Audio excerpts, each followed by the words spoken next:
Let us now look at the differentiation of complex algebraic expressions. So we want to define what is a complex algebraic expression.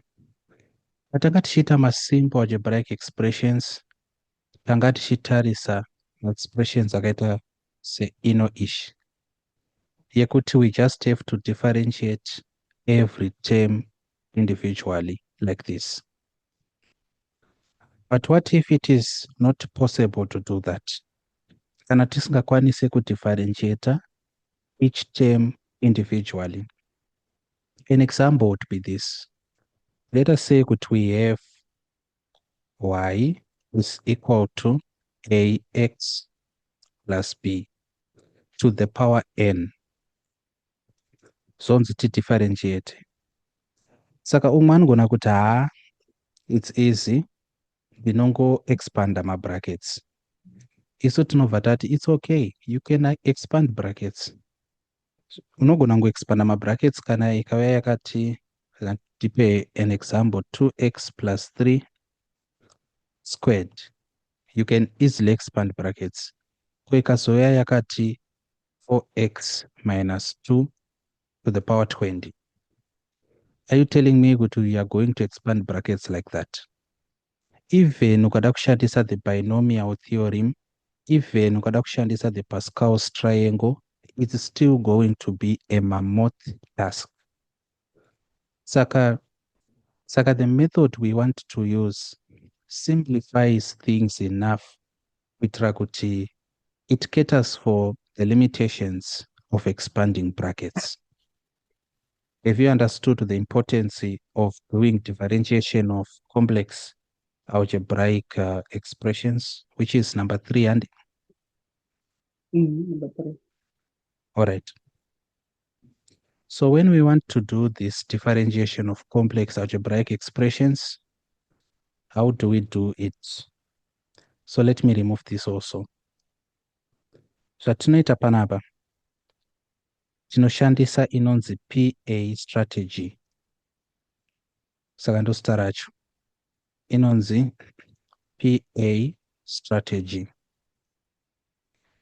Inoshanda sei PA strategy? PA strategy inotiudza kuti we have to break down the complex expression. Saka toda kubreaka down. P yakamirira chi? P stands for a derivative with respect to the power. Saka we can say derivative of the power to make it simpler. But kana mchida kuidana in a more technical way, nenge mchiti derivative with respect to the power. So let me do this. Saka derivative of the power kana kuti derivative with respect to the power. Andika? Like that. Then from that, A yakamirira chi? A yakamirira the derivative of kana kuti with respect to the algebraic expression.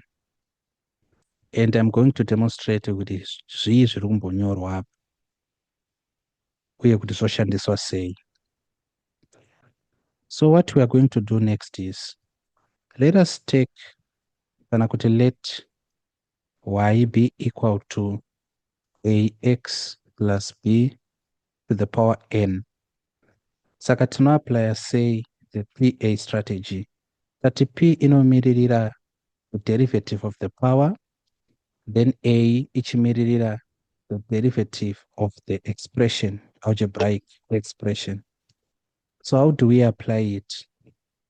Tichati dy dx gradient function is equal to, totanga ta differentiator with respect to the power. Saka power ndeyani? Ndi n. So zvaitika pano ndezvekuti n achauya kunoku achizomultiply. Saka inova chi? N bracket rinoramba rakadaro ax plus b to the power n but minus 1, like that. Then we multiply the derivative of the algebraic expression. Saka algebraic expression tiri kuiwana mukati memabrackets and derivative yacho panapa ndi a. Why tichiti ndi-a? Because panapa tiri kungoti to the power 1.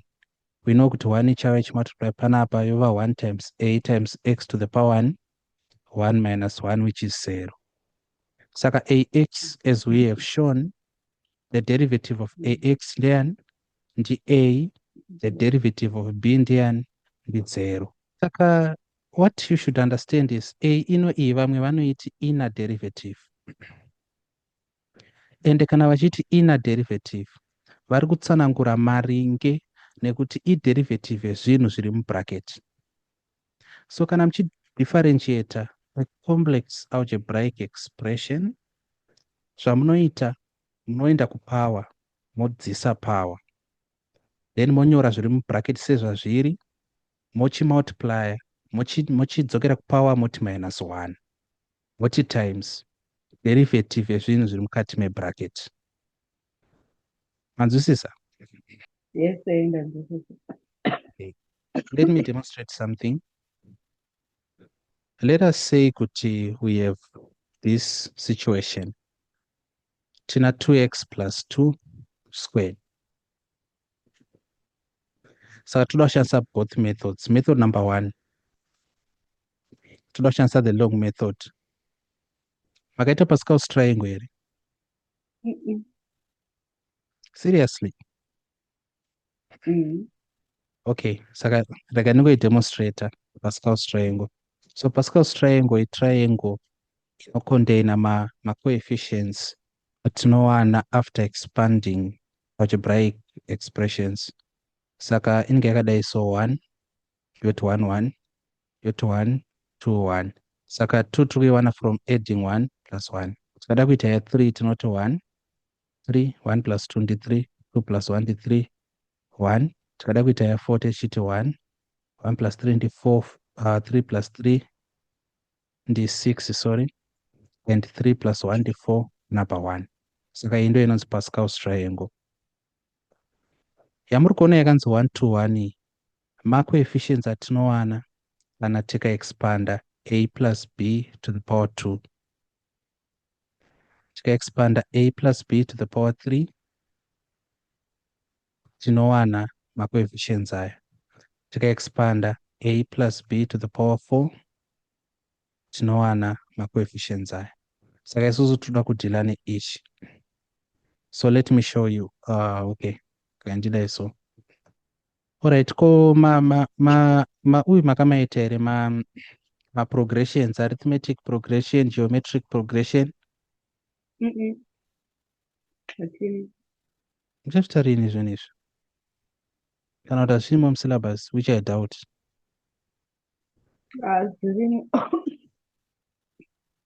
Saka mudzidzisi vari kuti chii? Because nokufunga kuita paper 2 kai.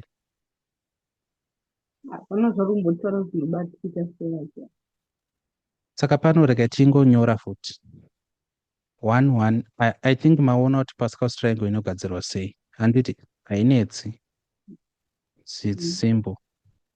Saka inoramba ichingoenda like this.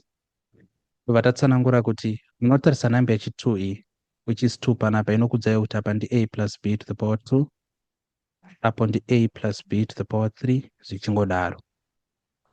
So what you do is tanga tiinani kuya kuyagara zviya 2x plus 1 plus 2 and x plus 2 to the power 2 squared. Saka tikada kuita the traditional way, maexpandiro atakadzidziswa kuform 1, tinenge takuti 2x plus 2 2x plus 2 toti 2x times 2x is 4x squared, 2x times 2 ndi 4x, toti 2x toti 2 sorry 2 times 2x 4x and 2 times 2 then ndi 4. Right answer yatinowana panapa ndi 4x squared plus 8x plus 4. Ndo answer yatiri kuwana.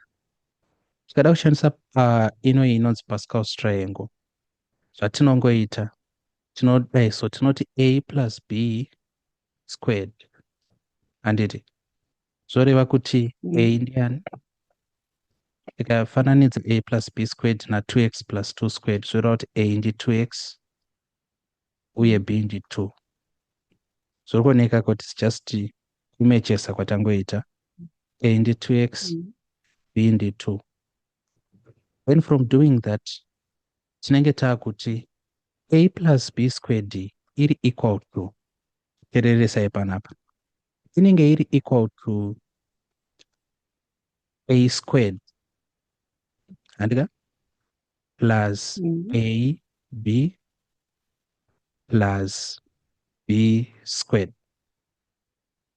then macoefficients aya 1 to 1 panapa poenda 1 apa poya 2 apa poya 1 zvaitika pano chirungu baba vakomana vaifunga ivava vaigadzira zvinhu izvi zvaitika panapa ndezvekuti tatanga na a iri kwekutanga kunoku saka a squared saka why tati squared because 2 ndiyo highest power saka tikubva pa a squared panapa toenda pana a to the power 1 handiti tozouya kunoku kuna a to the power 0 yatisina kunyora because ndi 1 saka mapowers a2 ari kureducwa saka mapowers a ari kureducwa from a to the power 2 to a to the power 1 to a to the power 0 handiti mapowers ab ari kutangira pakati panapa na b to the power 1 oincrease kusvika pa b to the power 2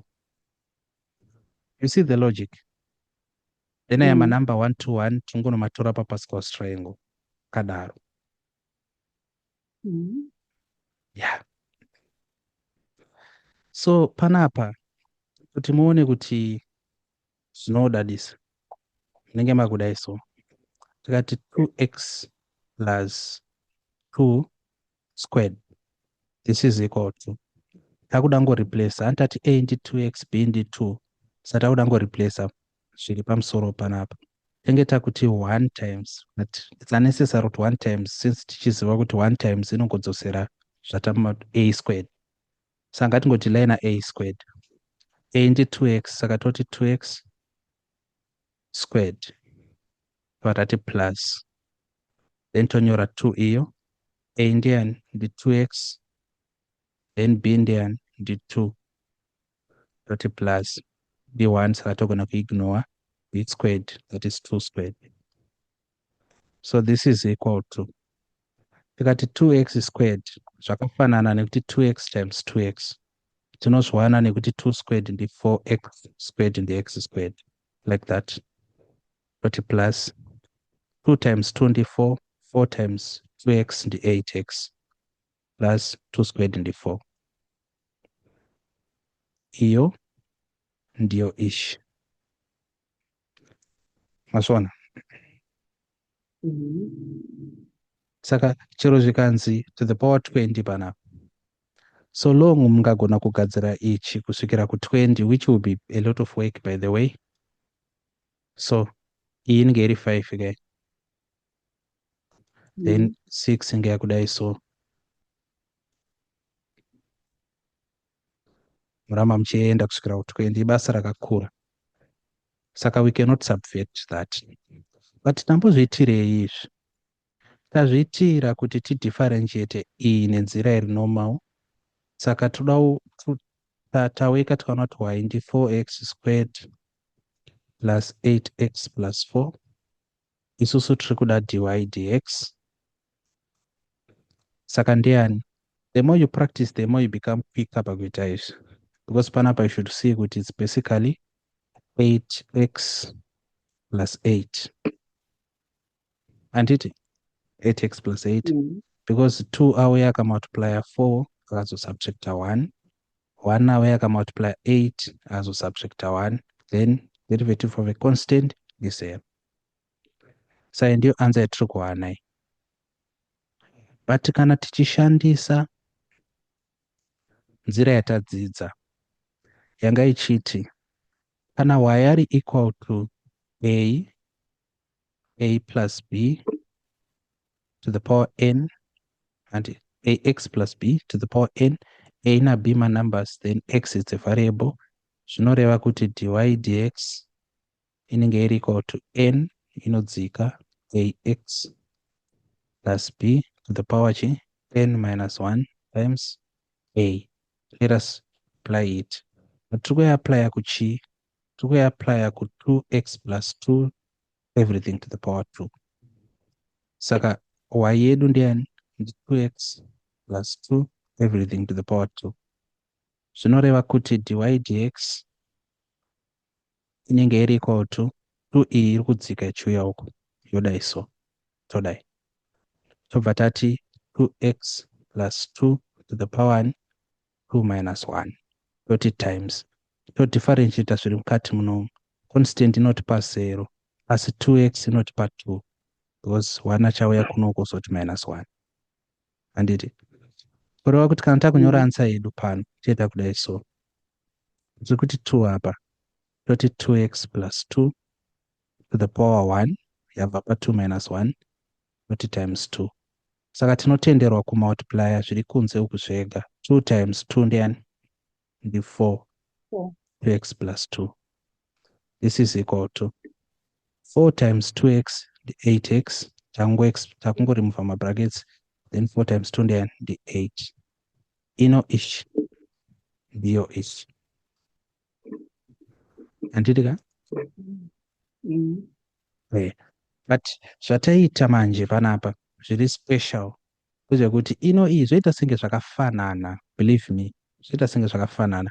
Hazvina zvokufanana because way yeku expanda 2x plus 2 squared.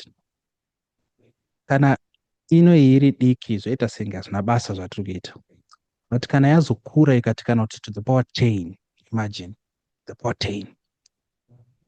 Can you tikati 2x plus 2 to the power 10? Can you really do this? Unoita ka mwedzi wese uri uchiweka iyi kusvikira ku10 ndatoita usimbo kupedzisa ini. You see, doesn't make sense. Saka you have to learn that. Okay, saka let us just do a small example. Example yedu iri kuti y iri equal to 2x plus 5 to the power 5. What is going to be dy dx? 5 anodzika ngirozi, then 2x plus 5 uya opanishwa kuti wambodzikirei, subtracta 1 paari toti times todifferentiata zviri mukati ndi 2. What answer yedu is just 10 2x plus 5 to the power 4. Tinotenderwa chose kuisiya yakadai so. Reason yandaexpandira kunoku tanga tigona kusiya answer yedu yakangoti 2, actually yakati 4 2x plus 2, but ndaexpanda kuti ndikuratidzei kufanana kwazvakaita neino ichi. Andika? Yeah. Saka ndo maitiro wazvo aya. PA kurongoreva kuti tanga ine power mupedzisira nezviri mukati mebracket. And mind you, mukati mebracket hazvireve kuti muchangouya makaita sezvamakaita kudai. Mukati mebracket mugona kuuya makadai so 3x squared plus x to the power 5. The same process ndo inongoitwa 3x squared plus x to the power 4 multiplying pesa bracket to differentiate zviri munomu, which is 6x plus 1 like this. Saka musazovhiringika zvikauya zvakadai. Saka tati tinotanga napower topesera nezviri mukati mebracket. Any questions? So far.